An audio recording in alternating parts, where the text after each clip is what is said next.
Here's one way to control roadside vegetation. And here's another.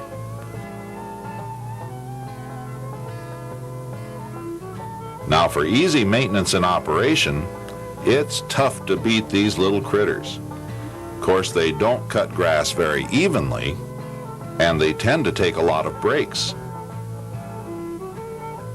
Now the tractors and mowers we use for highway work are a bit more complicated to use, but boy, can they cut grass. Acres of it, and at just the right height too. But without good operators to run them, well, we may as well go back to this.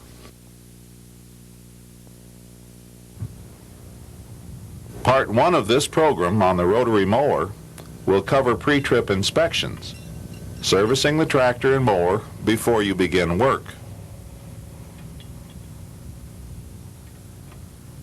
Part 2 will cover basic operations, from starting up in the morning to shutting down at the end of the day. Before we begin, let me make one suggestion. Take a few minutes to read the operator's manual for the mower you'll be using. We've got a lot of tractors and mowers, and operating procedures and maintenance requirements will vary from model to model. Okay, pre-trip inspections. Follow the inspections outlined in the operator's daily checklist. Make a note of any problems you find, and tell your supervisor about anything you can't fix yourself.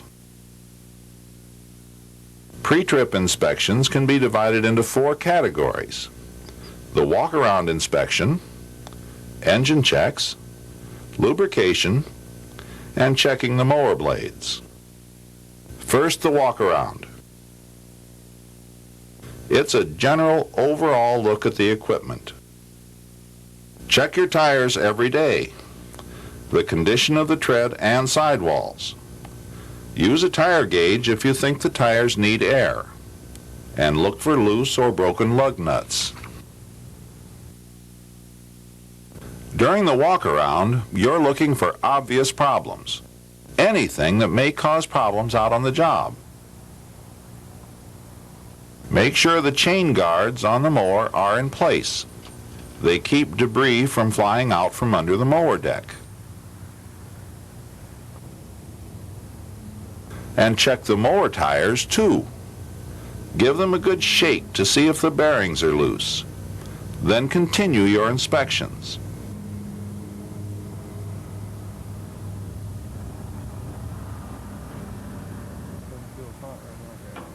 Look for leaks of oil around the hydraulic rams and cylinders on the mower deck. Check for loose or pinched hydraulic lines.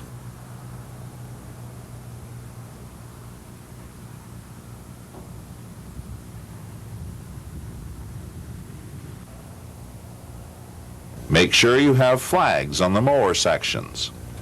They're there for your safety. Replace them when they get worn.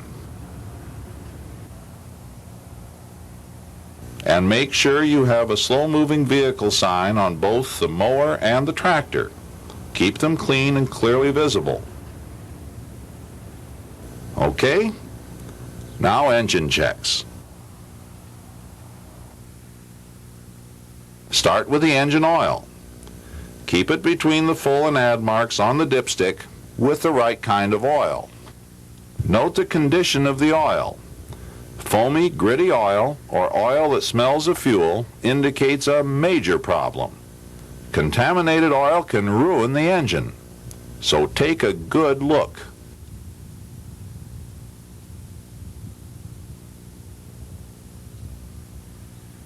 Check the power steering fluid level.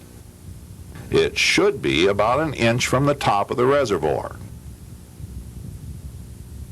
And check the fan belt for cracks or other signs of wear. Press on the belt. There should be an inch or less of slack.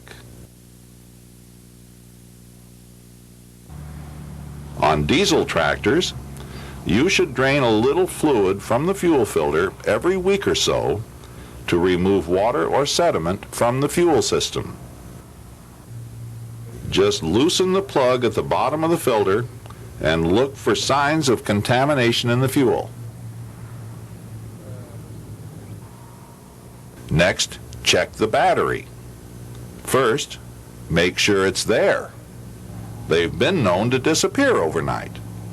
Keep the terminals tight and clean. Check the battery water level every week. It should just cover the rings inside the filler wells.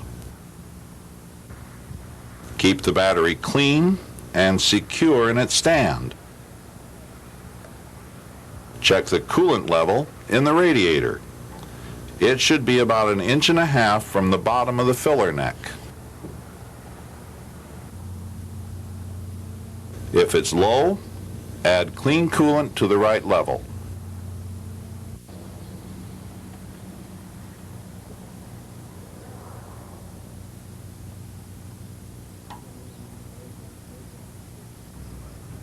And then check the radiator hose for leaks.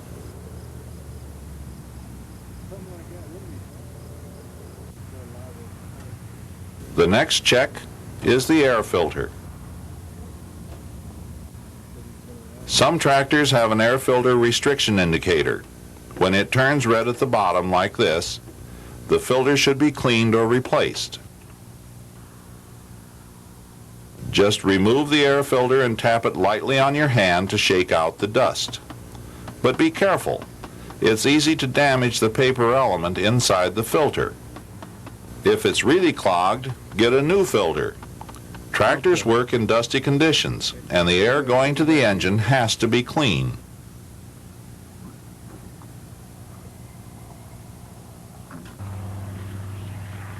Now, some of our tractors have an oil bath type air filter. To check it, just remove the bowl and check the bottom of the bowl. If there's a lot of sediment in the oil, clean it out and put in fresh oil. And still other tractors have a pre-cleaner. That's where most of the dirt gets trapped before it reaches the air filter. Clean it out now and occasionally throughout the day. Like I said, the air to the engine has got to be clean.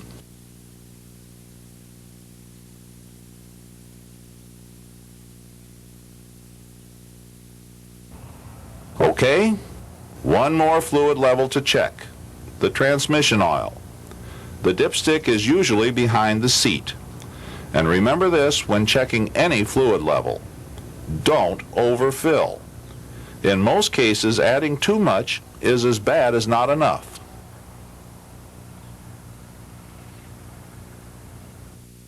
Now we'll cover lubrication, greasing the tractor and mower. One thing you'll learn as a mower operator, there's a lot of greasing to do. Refer to the operator's manual for the locations of the grease fittings and the recommended service intervals. Grease all of the fittings on the back of the mower. That area takes a beating. Notice how he wipes the fitting before he adds more grease. That prevents forcing the old dirty grease back into the fitting.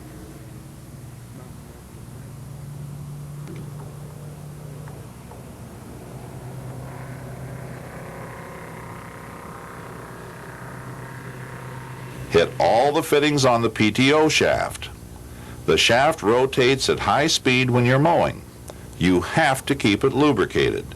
Don't let a burned out bearing ruin your day or your equipment. If you had to remove the PTO shield to get at the fittings, be sure to replace it and secure it with the pin to keep it in place. Check the grease level in the gearboxes on the mower deck. The plug is not easy to get to on some mowers, but don't let that stop you from checking it.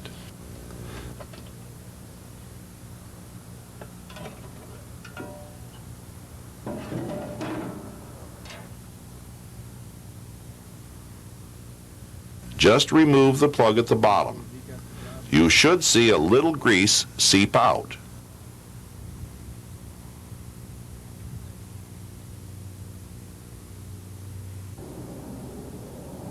plenty more points to grease. Again, refer to the operator's manual to find where they are and how often they should be serviced.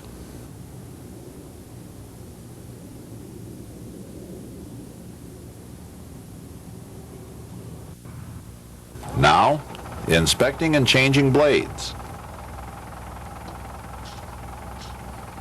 To inspect the mower blades, you will have to raise the 3 mower sections. I'll show you how to raise the sections later on in part 2. But always make sure the parking brake is set and the engine is off before you inspect the blades. Lock both of the wings in place with a pin so they can't fall down, and insert a clip through the pin so it can't jiggle loose.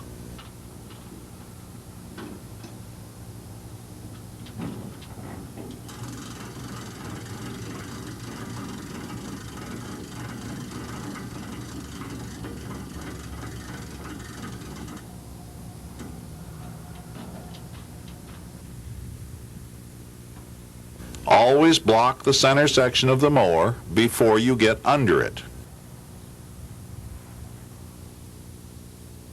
Take a look at the mower blades.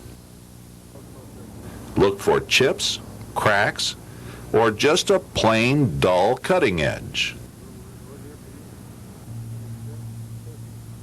To change the blades, just remove the bolts that hold them in place and pull the blades off. Blades should always be replaced in pairs, since blades of different weights can unbalance the mower and damage it. Check the bolts. If they're worn, replace them with approved bolts for your mower. Put on the new blades and tighten the bolts. Then secure the bolts by inserting a hairpin clip through them. Be prepared to change blades at the mowing area. It doesn't take long for them to become chipped, bent, or dull, especially in areas where there's a lot of rocks and roadside debris. Pull on the spindle to make sure it's tight. There shouldn't be any play at all. Then inspect and change the blades on the center section as needed. Again, make sure you block the section before you get under there so it can't fall down on you. And here's a few things to keep in mind when you're under there. Poison ivy, ants, and bees. Choose your parking area carefully. That's it for pre-trip inspections and for part 1. We've covered the walk-around inspection, engine checks,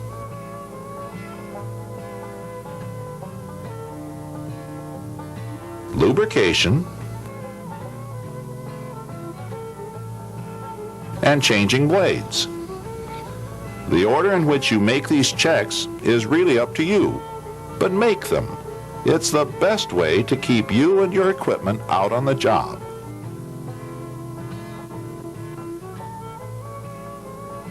In part 2, we'll cover operations, from starting up in the morning to shutting down at the end of the day. And we'll include some operating tips that will be useful when you're out maintaining your stretch of road.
Mowing the roadsides of Nebraska's highways is a job that requires two things: equipment that's in good shape and an operator who has the skill to do the job safely and well. In part one of this program on the Rotary mower, we went through a series of daily checks you should make before you take the tractor out on the job. Now in part two, we'll cover basic operation, using the tractor and mower controls, and we'll include some operating techniques to keep in mind when you're out maintaining your stretch of road. Let's begin with startup.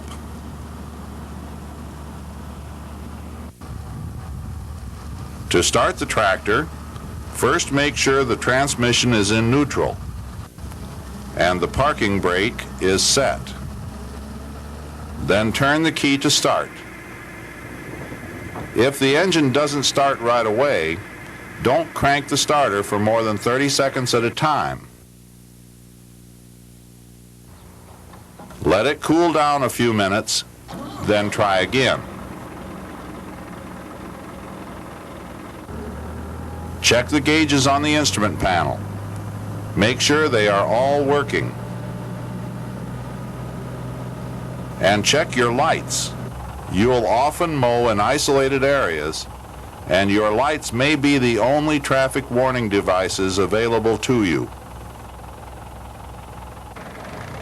Most tractors have a hand throttle instead of an accelerator pedal. It keeps your feet free to operate the clutch and brakes. There are two brake pedals, one for each rear wheel. Lock them together for traveling at higher speeds. That will brake both rear wheels equally. And unlock them when you're mowing. When they are unlocked, you can brake each rear wheel independently for sharper turns. And if you have to mow in areas where there's a good chance of getting stuck, use the positive traction pedal here to get both rear wheels pulling together for better traction.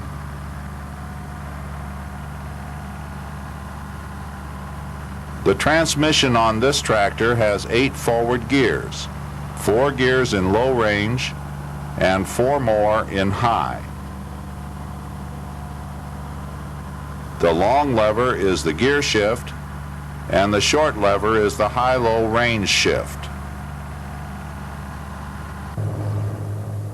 For highway travel, use the gears in the high range for more speed. But for mowing, stick to the gears in the low range. That prevents lugging the engine, and besides, you want to go fairly slow when you're mowing anyway, for safety and to ensure a good clean cut. To raise and lower the 3 mower sections, you use these 3 control levers. You'll have to raise the sections for changing blades,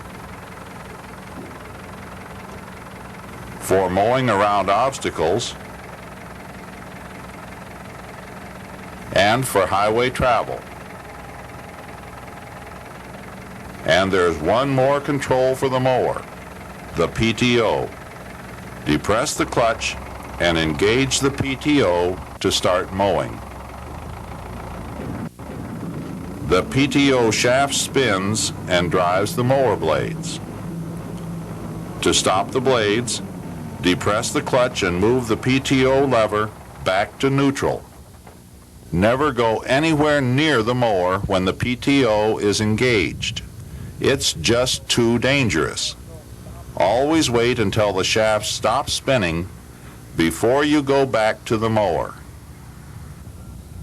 Okay, I think it's about time to leave the yard and see how all this works. Raise the wings and center section first. You've got some traveling to do. Then fasten both wings so they'll stay up. Always raise the 3 sections and secure the wings before you take the mower out on the road.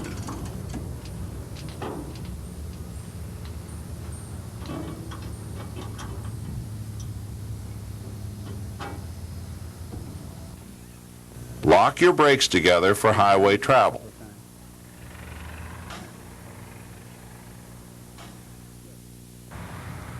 Don't forget to fasten your seat belt before you head out.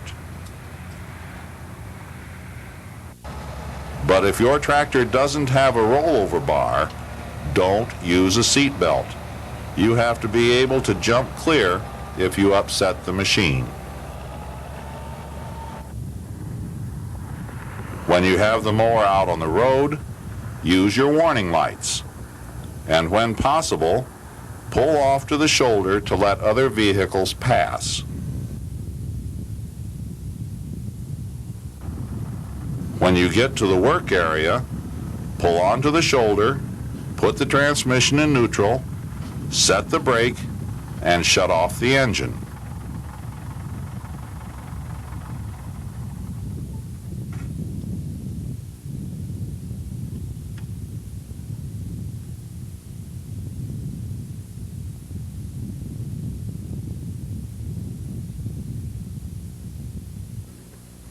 Then unfasten both of the wings.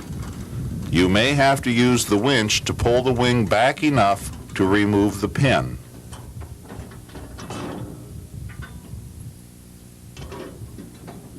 Then secure the braces with a pin so they won't bounce around. And finally, wind up the winch cable.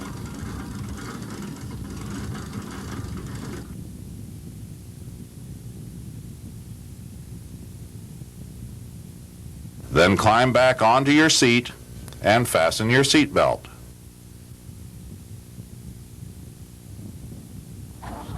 Start up the tractor, turn on your lights, and lower the 3 sections.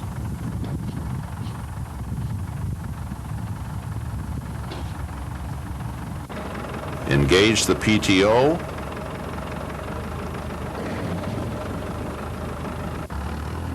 And shift to a gear in the low range.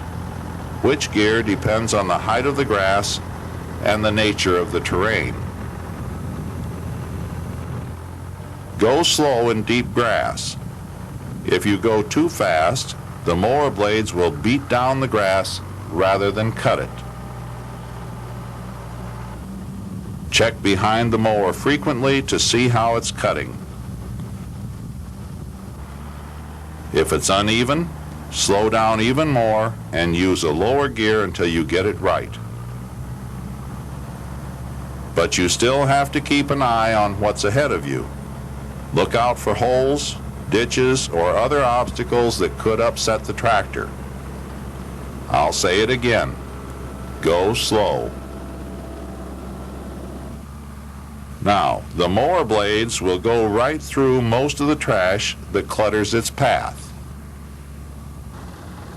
But some things you'll have to move or go around. And remember, never get near the mower when the PTO shaft is turning. There's always the danger of something flying out from under the mower deck. For the most part, you can keep the wings and center section down while you mow. But you may have to raise a wing to get around obstacles hidden in the deep grass.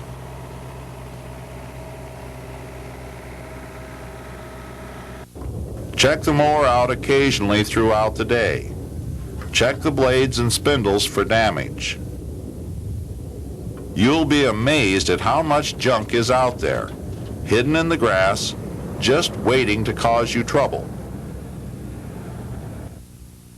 Remove buildups of dried grass from your radiator grill.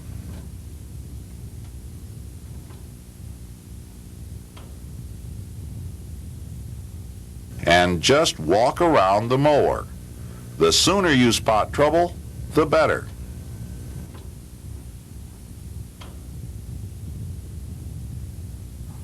Now a few points about mowing on slopes. You should not mow any slope that exceeds 3:1. That means for every 3 feet out, there should not be a rise of more than 1 foot.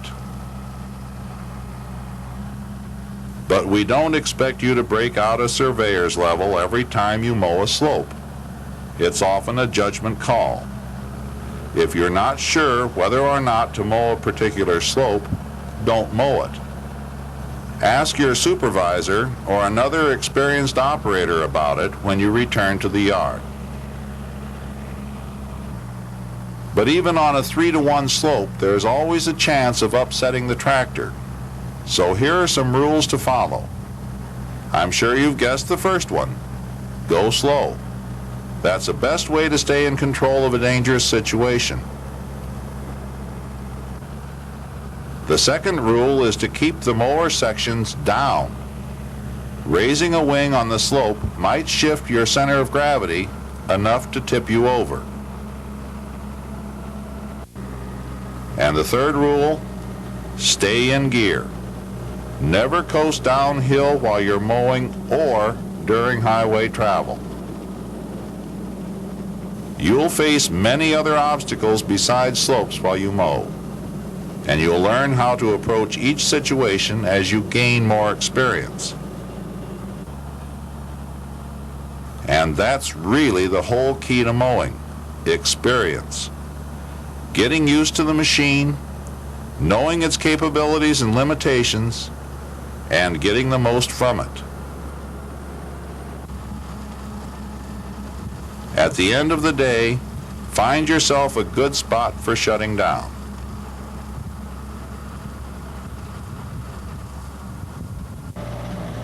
The ideal location is about 30 feet off the roadway. Back the mower into the shutdown area so the slow-moving vehicle signs are pointed away from traffic.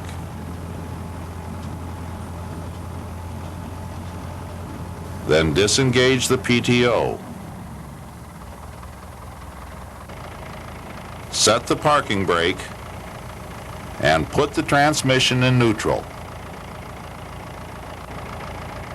Never shut off a hot engine immediately after it's been working under a full load. Let it idle a few minutes to cool down gradually. Then pull the fuel shutoff valve out and remove the key. Clear buildups of grass off the tractor and mower deck. If the grass gets wet on the mower, it'll damage the paint and encourage rust. And walk around the mower one last time. Look for any damage that might have occurred throughout the day.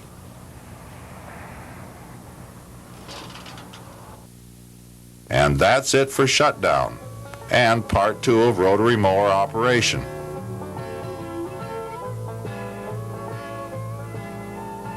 Let's face it, until someone figures out a way to stop grass from growing, mowing the roadsides of Nebraska is going to be a fact of life. So make the most of it. Take care of your equipment and use it the way it was meant to be used. Do that, and your reputation as a safe, skilled, responsible operator will be sure to raise some heads.